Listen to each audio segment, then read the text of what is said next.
Bien, estamos con Alfredo Dávalos, él es consultor en temas de comunicación, consultor político. Tú hablabas mejor esta mañana respecto de los políticos en el sentido que ganan las elecciones atacando al otro. No debería ser así la política, ¿no? Sí, yo creo que ante el desgaste de la clase política, y era una de las cosas que señalaba yo en la charla, yo creo que hay que entender que ellos mismos se están echando tierra, ¿no? Y en algún momento, si hoy la gente no cree en ellos, va a llegar un momento que los políticos, yo creo que hoy si hiciéramos una encuesta, y esto lo tengo como hipótesis, pero yo se lo podría apostar a quien sea, yo creo que hoy hiciéramos una encuesta de las profesiones más desgastadas y las más complicadas y con las mayor rechazo son los políticos. Entonces, por eso la comunicación no puede ser una comunicación confrontativa, de ataque, que solo se base en destruir al otro. Tiene que ser una comunicación que sea capaz de construir. Así como la humanidad, y ha habido historias donde la comunicación, como los procesos fascistas, ¿no? De la Segunda Guerra Mundial, Alemania, Italia, el propio Imperio japonés, que se dedicaba a destruir a personas, claro, a otros, a seres humanos de otras religiones, de manera de pensar diferente. Yo creo que la comunicación también puede ser utilizada para construir, para generar consensos, para hacer que la ciudadanía participe de manera activa. ¿Las personas votan por ideologías o por personas, por estilos, por formas? Lamentablemente votan por personas. Yo creo que deberíamos de pensar, como decía Wilson, ir a una democracia que priorice el tema de las propuestas, ¿no? Los proyectos de ciudad, los proyectos de país, los proyectos de provincia, ¿no? Pero lamentablemente hoy tenemos eso, tenemos lamentablemente una ciudadanía que termina votando por el menos peor, el menos malo, ¿no? Alfredo, en Ibarra, vamos a situarnos en Ibarra, ganó una mujer, primera vez una mujer en la alcaldía. ¿A qué se debe este triunfo de Andrés Caco en tu análisis? ¿Debe ser por la juventud, por lo que es mujer o por qué? Bueno, yo creo que muchos factores, ¿no? Lo que yo señalo, o sea, el tema de la dispersión de candidatos.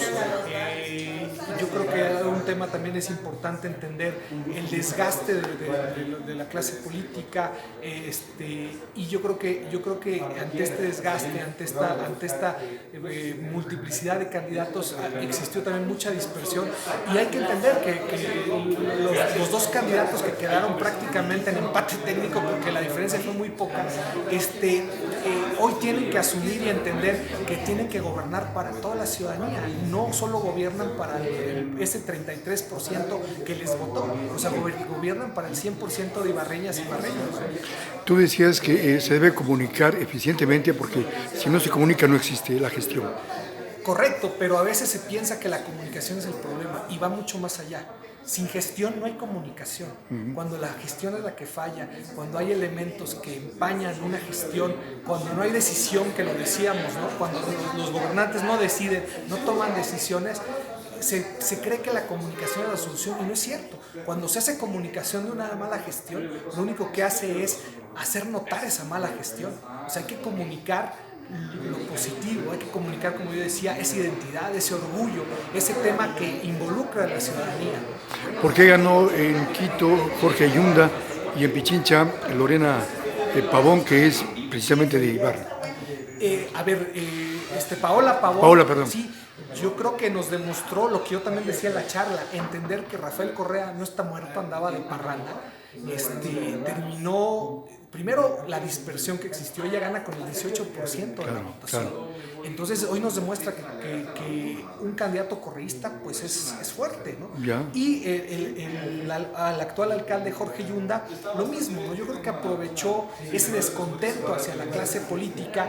Él era muy cercano a la gente, de hecho casi no tuvo comunicación en los medios de comunicación tradicionales. Y eso que eres locutor correcto, director pero de su campaña medio, la basó más en el contacto directo, en estar, por ejemplo, con la comunidad jugando boli, o sea, cercano a la gente, como el prefecto Pablo Jurado. Yo creo que es uno de los temas clave, ¿no? Esa cercanía, que no solo basta la cercanía, por ejemplo, la cercanía en campaña está bien, pero después no solo es cercanía, gestión, acciones y decisiones. Claro. ¿Y por qué perdió Álvaro Castillo? ¿Falta de estrategia? ¿Se confió? ¿Qué pasó? Muchos motivos. Yo creo que fue confianza desmedida, Yo creo que es uno de los grandes temas. Es como el fútbol. Esto no se acaba hasta que el árbitro pita el pitazo final, claro. Sí, yo creo que en algún momento también hubo falta de incrementar mucho más el territorio. Yo creo que también en algunos casos falló también el tema de la comunicación. Claro. O sea, yo creo que hubo muchas fallas, ¿no? O sea, pero la responsabilidad de esa campaña no se le puede decir a una sola persona. Yo creo que es una campaña con muchas fallas que además no era actual. Mario Riorda, que yo les comentaba, él dice que las elecciones muchas veces ya no se deciden en este mundo contemporáneo, ya no se deciden en el periodo de campaña, y muchas veces ya se vienen decidiendo con anticipación. Si se van cometiendo errores a veces en las gestiones que vienen arrastrando, eso termina pasando factura en algún momento a los gobiernos. ¿El presidente Moreno está fallando en el tema de comunicación? Está fallando primero en gestión, por eso vuelvo a retomar, para mí es clave eso, primero en gestión y luego en comunicación, porque insisto, nos echan la culpa a los que trabajamos en el tema de comunicación. No, primero en gestión, y eso está mal comunicado, o sea, pero primero está fallando en gestión, está fallando en toma de decisiones, está fallando en tener un rumbo, un norte, un objetivo claro, hacia dónde va el país, y después esto está siendo mal comunicado, ¿no?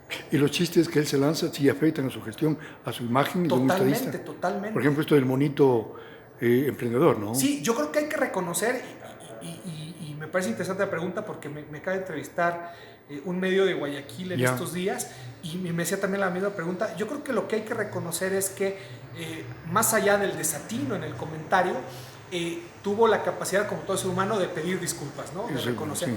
Pero efectivamente, yo creo que esto responde a lo que yo decía hace rato. Cuando no hay un rumbo, cuando no hay un objetivo, no hay un rumbo de país, yo creo que ya quedó atrás el tema del diálogo, ya te quedó atrás el tema de juntar los contenidos. Hoy lo que la gente está esperando son acciones. ¿Acciones contra qué? Contra la inseguridad, acciones contra el tema de la falta de empleo, acciones con el tema de la economía familiar, y lo que vemos es todo lo contrario: incremento de impuestos, falta de decisión, ¿no? Y eso para la gente es grave. ¿Tú crees que el comunicador institucional, relaciones públicas, no debe ser considerado como la última rueda del coche, sino más bien como un eje transversal dentro de la institución? Un eje primordial, un eje fundamental, pero insisto, lamentablemente muchas de la gente que está manejando la comunicación en los gobiernos locales terminan siendo los culpables de la falta de gestión o la falta de generación de políticas, o de la falta de acercamiento, de los errores que se cometen en la gestión, no en comunicación. Insisto, se magnifica con la comunicación y se piensa que es la comunicación, porque claro, cuando se trata de comunicar una mala gestión, lo que yo decía hace rato, se termina magnificando esa mala gestión. Muchas veces hay discusiones digitales, es decir, Facebook, Twitter, y la realidad es otra, ¿no? Estamos debatiendo los temas en Facebook, Twitter, pero ya cuando deberíamos ir al tema de lo real, de lo físico, ¿no? Totalmente de acuerdo. Además, yo creo que aquí la parte donde todos los comunicadores, consultores que estamos en esto, y los propios gobiernos, gobierno nacional y gobiernos locales, es empezar a tender una cultura para darle al ciudadano la capacidad de poder discernir. Claro. Es impresionante ver la serie de noticias falsas. Los fake news, correcto. Sí. Y uno ve, por ejemplo, los resultados estadísticos en distintas investigaciones y encuestas que se han hecho en torno a esos temas, y lo grave es eso, que mucha de la gente considera que son temas ciertos. Entonces hay, por ejemplo, los gobiernos, insisto, nacionales, provinciales y locales y parroquiales, les hace falta eso, hacerle ver a la ciudadanía la importancia de conocer las fuentes, de verificar si esa información, porque lamentablemente lo que terminamos haciendo es volverlo a replicar, viralizarlo, y eso termina siendo grave no solo para la ciudadanía, para los propios actores políticos. Bueno, es que claro, los internautas se están convirtiendo en periodistas ahora. Totalmente. ¿Claro? Lo que yo decía, terminan siendo productores de contenidos, y para bien y para mal, y muchas veces sin una información, sin un tema ético, sin un código ontológico, ¿no? Y esto es la parte grave. Entonces, insisto, pero ahí nuevamente es la responsabilidad de todos, de los mismos gobiernos. O sea, hoy, por ejemplo, los sistemas educativos deberían pensar eso, así como hace muchos años se pensaba en un análisis crítico de los medios masivos de comunicación, hoy debemos de pensar en un análisis crítico de las redes sociales, ¿no? Gracias. No, gracias a ustedes.